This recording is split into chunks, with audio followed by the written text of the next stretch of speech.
अगर बिना किसी पक्षपात के देखा जाए तो स्वतंत्र भारत के इतिहास में हमारे देश की पहली इमरजेंसी का दौर सबसे दिलचस्प रहा। कहने को तो इंदिरा गांधी द्वारा लगाया गया इमरजेंसी जून 1975 से लेकर मार्च 1977 तक चला था, लेकिन इस इमरजेंसी के आग में तपकर एक पॉलिटिकल लीडरशिप निकलती है जो आगे जाकर कांग्रेस पार्टी को करारी हार देती है। इमरजेंसी में हुए लोगों पर अत्याचार, इमरजेंसी पे हुए संविधान के साथ जो विश्वासघात हुआ था, उसकी गूंज आज तक सुनाई देती है। कांग्रेस पार्टी से इमरजेंसी का जवाब आज तक मांगा जाता है।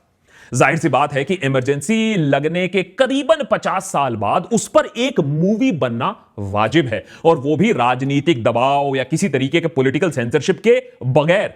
एक अच्छा मौका है उस दौर को समझने के लिए किस वजह से इंदिरा गांधी को इमरजेंसी डिक्लेयर करना पड़ा, और कोई ऑप्शन नहीं था क्या उनके पास? संजय गांधी कैसे बनते हैं इमरजेंसी के विलेन? और उससे भी ज्यादा दिलचस्प सवाल इंडियन पॉलिटिक्स का, आखिर इंदिरा गांधी ने इमरजेंसी हटाया क्यों? ना ही उन पर कोई खास इंटरनेशनल प्रेशर था, ना ही कोई डोमेस्टिक प्रोटेस्ट चल रहा था। ऑपोजिशन तो जेल में थी, लोग खुश थे कि ट्रेन टाइम पर चल रहे हैं, करप्शन थोड़ा कम हो गया है, मीडिया तो गोदी में नहीं, मीडिया चरणों में समा चुकी थी इंदिरा गांधी के। India is Indira, Indira is India, यही नारा चल रहा था हमारे देश में। इस वजह से इमरजेंसी मूवी से मुझे बहुत एक्सपेक्टेशंस थी। 2025 में 1975 की गलतियों को सीखने की बहुत ज्यादा जरूरत अब आन पड़ी है। इसीलिए मैं चाहता था कि इस मूवी की ओपनिंग काफी दमदार हो, और कम से कम किरदारों के मामले में इमरजेंसी जैसे पॉलिटिकल ड्रामे के पास कितना सारा कंटेंट और कैरेक्टर है, आप सोच के देखो। एक तरफ जेपी, उनका विशाल कद, जिनके एक इशारे से पूरा देश सड़कों पर उतर आता, played brilliantly in the movie by the way by Anupam Kher. दूसरी तरफ spoiled brat Sanjay Gandhi, played by Vishakh Nair. इनका नाम आपने अगर नहीं सुना तो बहुत जल्द बहुत ज्यादा सुनने वाले हो, क्योंकि कंगना को भी ओवरशैडो करते हैं इस मूवी में as Sanjay Gandhi, the evil Sanjay Gandhi. Young Atal Bihari Vajpayee, played by Shreyas Talpade, और field marshal Sam Manekshaw, played by Milind Soman. मारना मत, बट विकी कौशल से भी बेहतर लग रहे हैं इस रोल में। लेकिन इतना अच्छा स्टोरी कंटेंट होने के बावजूद, इतना अच्छा स्टारकास्ट होने के बावजूद, इमरजेंसी के दो सबसे बड़ी कमजोरी निकलती है। नंबर 1 खुद कंगना, और नंबर 2 हमारी इंडस्ट्री की वही पुरानी खिसी पिटी आदत कि एक मूवी में सब कुछ ठूस दो, कंटिन्यूटी, डेप्थ, फ्लो गया तेल लेने। देखो, दूसरा पॉइंट पहले समझाता हूं। इंदिरा गांधी हमारे देश की सबसे कॉम्प्लिकेटेड प्रधानमंत्री में से एक है, इस पर तो कोई डिबेट नहीं है। एक तरफ नेहरू और उनके पति फिरोज के साथ उनके कॉम्प्लिकेटेड इक्वेशन, दूसरी तरफ अपनी ही कांग्रेस पार्टी के साथ बगावत और उनके लीडर्स। एक तरफ गूंगी गुड़िया का टैग, जिसे बाद में इंदिरा गांधी ने खुद ही अपने आप को मां दुर्गा का एक रूप साबित कर दिया। एक तरफ पाकिस्तान और पाकिस्तान के फौफौ अमेरिका की गीदड़ भपकी, और दूसरी तरफ बांग्लादेश का लिबरेशन।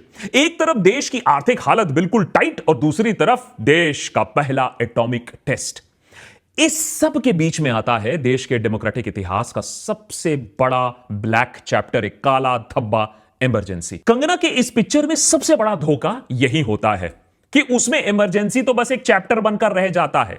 यह पिक्चर पूरे इंदिरा गांधी के जिंदगी को 2-1.5 घंटे में परोसने की कोशिश करता है। नतीजा होता है कि actor, writer, director, producer, marketer Kangana Ranaut ने जबरदस्त रायता फैलाकर रखा है इस पिक्चर में।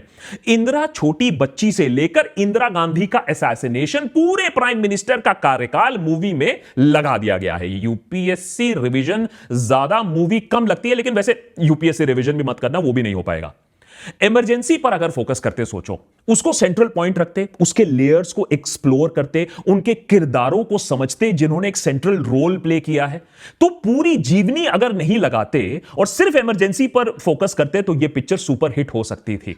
अब आप सोचो, इंटरवेल से थोड़े टाइम पहले तक इमरजेंसी पिक्चर में बांग्लादेश लिबरेशन वॉर चल रहा होता है, शेख मुजीबुर रहमान स्क्रीन पर होते हैं, और फिर क्योंकि आपको तो पूरी जिंदगी दिखानी है, पूरी जीवनी दिखानी है, तो पंजाब इंसर्जेंसी बिंद्रन वाले ऑपरेशन ब्लू स्टार को आपने 5 मिनट में ठूस के रखा है। मजाक नहीं कर रहा हूं, 5 मिनट में ठूस दिया है आपने। शायद यहां सेंसर बोर्ड ने कुछ सीन जरूर काटे होंगे, लेकिन फिर भी अगर सब कुछ दिखाना था तो पिक्चर का नाम रख देते, Indira the complete story, Indira the untold story. Emergency क्यों रखा? What is this behaviour of clickbait? Kangana बताओ। अच्छा, क्लिकबेट से याद आया, हमने थंबनेल में ऑस्कर फॉर कंगना लिखा है, वो क्लिकबेट नहीं है।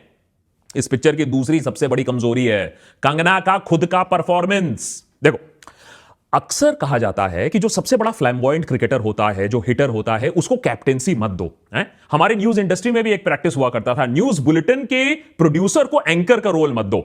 क्योंकि होता क्या है, जब इतनी जिम्मेदारियां एक साथ आ जाती हैं तो पिच पर हो या ऑन एयर हो, कैमरा पर हो, परफॉर्मेंस खराब हो जाता है।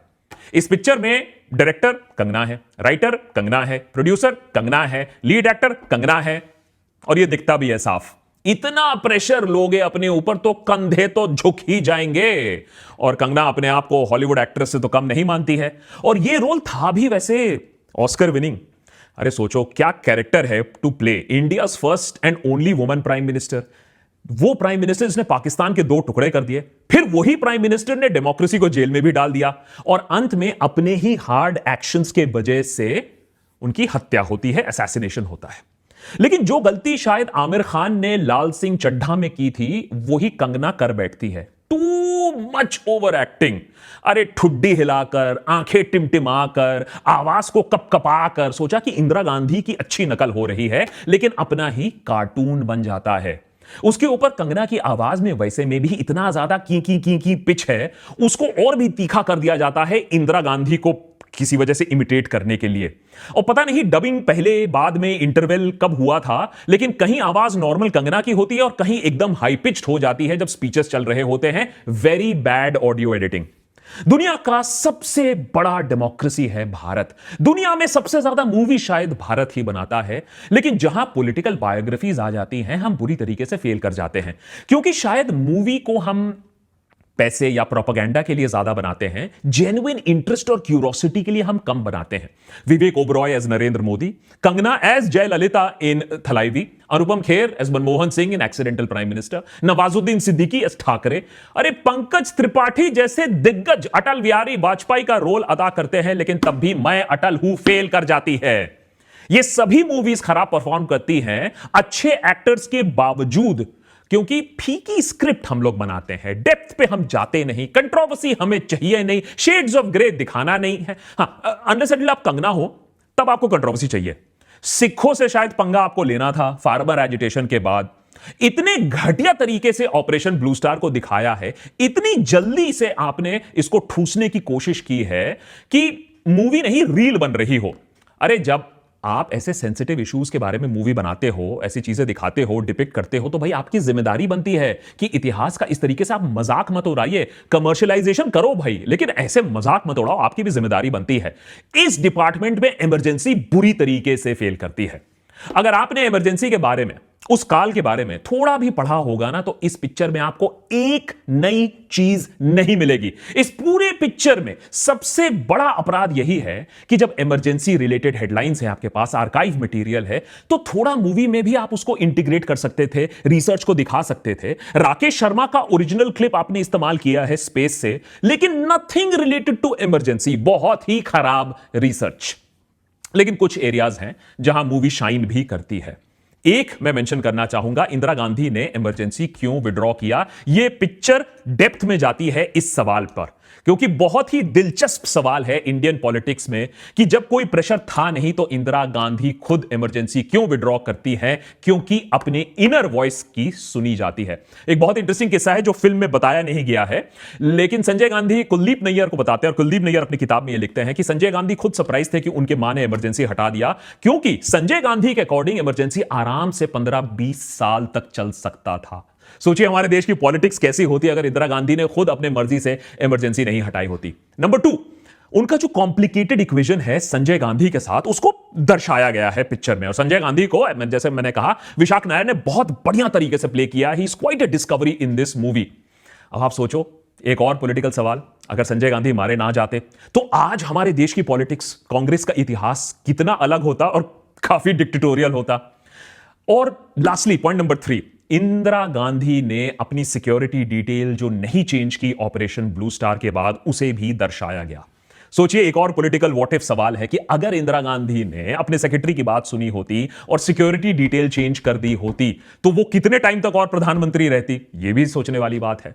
लेकिन कहीं ना कहीं यह पिक्चर बनाते समय कंगना पर एक वजन रहा होगा। 10 फ्लॉप्स देने के बाद एक उसको भी एक हिट चाहिए था, और इसी हिट के चक्कर में खूब ज्यादा काम करने की कोशिश की है, लेकिन वही ओवर डिलीवरी हो गई है। मैं सच्ची में चाहता था कि इमरजेंसी पर एक बढ़िया मूवी बने। क्यों? क्योंकि 1975 से जो हुआ वो 2025 में ना हो, यह सीख हम इस पिक्चर से ले सकते थे। देखिए उस समय मीडिया किस तरीके से गोदी नहीं चरण स्पर्श कर रही थी। देखिए उस समय कैसे दिल्ली पर भी बुलडोजर एक्शन हो रहा था जो बिल्कुल इलीगल था। देखिए उस समय कैसे कोर्ट आंख बंद करके चुप करके हेपर्स कॉर्पस भी उठा दिया, right to life and liberty भी छीन लिया गया था। ब्लैक चैप्टर है हमारे कोर्ट्स के इतिहास में भी, और यह दिखाता है कि कोर्ट से भी हमें सवाल पूछना जरूर चाहिए। उस समय के लोग क्या कह रहे थे, अर्बन एजुकेटेड एलीट क्या कह रहे थे, वो कहां मर गए थे जब देश के डेमोक्रेसी को डस्टबिन में डाल दिया गया था। और ऑफ कोर्स ऑपोजिशन के पास तो कोई स्ट्रैटेजी था ही नहीं, क्योंकि उनको जेल में डाल दिया गया था, तो वो भी चुप बैठकर वेट कर रहे थे कि कब उन्हें जेल से बाहर रिहा किया जाए। हमने एक एपिसोड में बताया था कि कैसे प्रोपेगेंडा हेट का एक फॉर्मूला इस्तेमाल किया जा रहा है बॉलीवुड में। अनफॉर्चुनेटली ये पिक्चर उसमें नहीं आती, लेकिन उसी फॉर्मूले और उसी कैटेगरी में पड़ गई है कि जहां एक प्रोपेगेंडा चलाने की कोशिश ज्यादा हुई है, एक जेन्युइन मूवी बनाने की कोशिश कम हुई है। लेकिन याद रखिए, जैसा हमने बताया था कि 2024 में हर एक प्रोपेगेंडा और हेट मूवी फेल कर गई है। तो 2025 में कंगना की किस्मत बदलेगी या ये भी उसी फ्लॉप के ट्रेंड पे चलेगी, ये देखने वाली बात है। लेकिन हां, जहां तक प्रोपेगेंडा मशीनरी की बात हो, कंगना को नेशनल अवार्ड देने की बात ऑलरेडी चल रही है। हो भी सकता है, क्योंकि अभी तो पूरी कायनात आएगी इस पिक्चर को सक्सेसफुल बनाने के लिए। देश के सबसे बड़े इन्फ्लुएंसर और हमारे प्रधानमंत्री आएंगे, पिक्चर देखेंगे, उसकी वाहवाही होगी, टैक्स फ्री भी शायद कर दिया जाएगा। लेकिन अगर आप मूवीज में इंटरेस्ट रखते हो, अगर आप इंडियन पॉलिटिक्स में इंटरेस्ट रखते हो, तो इमरजेंसी पर एक जेन्युइन मूवी अभी भी बननी बाकी है, 50 साल बाद भी।